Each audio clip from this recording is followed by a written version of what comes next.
Assalamualaikum warahmatullahi wabarakatuh. Saya Nita Rismaya, NPM 191 302 152. Di sini saya akan menjelaskan tentang hambatan-hambatan dalam perdagangan antar daerah. Yang pertama yaitu jarak dan aksesibilitas. Di Indonesia terdiri dari ribuan pulau dengan jarak yang luas di antara daerah-daerahnya. Infrastruktur transportasi yang tidak memadai, terutama di wilayah terpencil seperti pulau-pulau kecil, dapat menyulitkan pergerakan barang antar daerah. Jaringan jalan yang rusak, transportasi laut yang terbatas, serta keterbatasan jalur udara dan pelabuhan yang kurang memadai dapat menjadi hambatan dalam perdagangan antar daerah. Selanjutnya yaitu yang kedua, perbedaan budaya dan bahasa. Di Indonesia merupakan negara dengan beragam budaya dan bahasa. Perbedaan budaya dan bahasa antar daerah dapat menyulitkan komunikasi dan pemahaman di antara pelaku perdagangan. Hal ini dapat menghambat proses negosiasi, mengganggu kesepakatan bisnis, dan menghambat perdagangan antar daerah. Yang ketiga, kurangnya akses informasi dan jaringan. Kurangnya akses terhadap informasi pasar, teknologi, dan jaringan bisnis dapat menghambat perkembangan perdagangan antar daerah.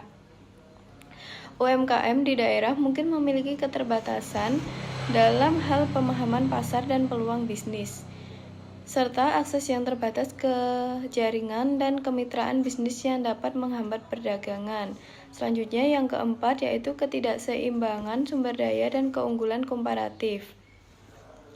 Perbedaan dalam sumber daya alam, keunggulan komparatif, dan sektor industri antar daerah dapat menciptakan ketidakseimbangan dalam perdagangan.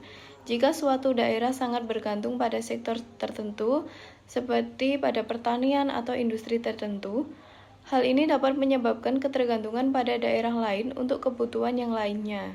Selanjutnya, untuk mencapai pemerataan dan keseimbangan ekonomi antar daerah di Indonesia, diperlukan beberapa strategi berkelanjutan. Yang pertama, peningkatan infrastruktur.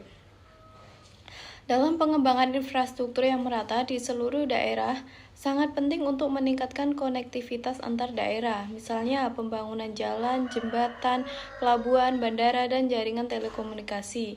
Dengan adanya infrastruktur yang memadai, perdagangan antar daerah dapat ditingkatkan.